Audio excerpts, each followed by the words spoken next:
amazing decision, one that we're very happy about.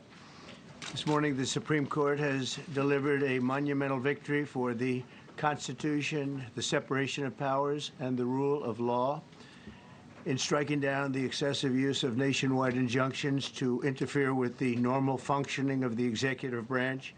The Supreme Court has stopped the presidency itself. That's what they've done.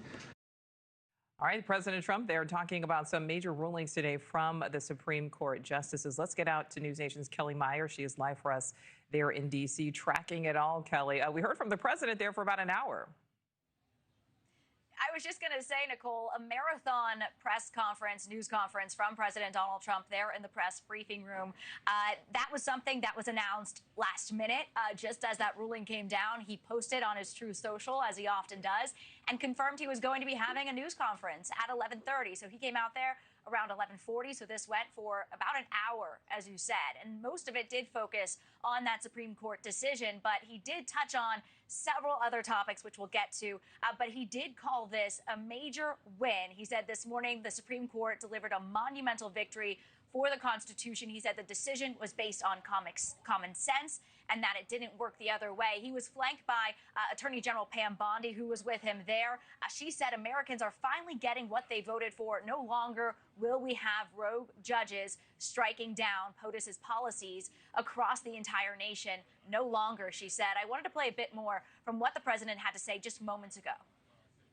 Grateful to the Supreme Court for stepping in and solving this very, very big and complex problem. Thanks to this decision, we can now promptly file to proceed with numerous policies that have been wrongly enjoined on a nationwide basis. And some of the cases we're talking about would be ending birthright citizenship.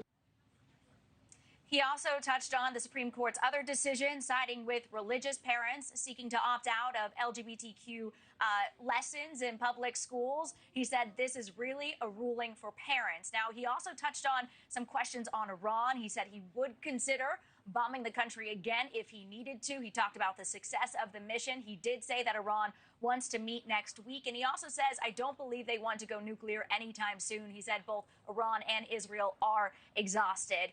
He also talked about the one big beautiful bill and that deadline. He didn't sound as optimistic maybe as he has in the past about reaching that July 4th deadline that he laid out. He said we are hoping, we would like to get it done. He said it was a great bill. And he said if the bill doesn't pass the country, he claims the country will see a 68% tax increase. So he's really pushing for that. And then trade as well. He was also asked about that July 9th deadline. He said we could extend it or we could make it shorter. And when asked about the critics who say his tariffs will cause a recession, he said, quote, I think they should go back to business school. So a lot covered in that news conference, about an hour long, Nichole.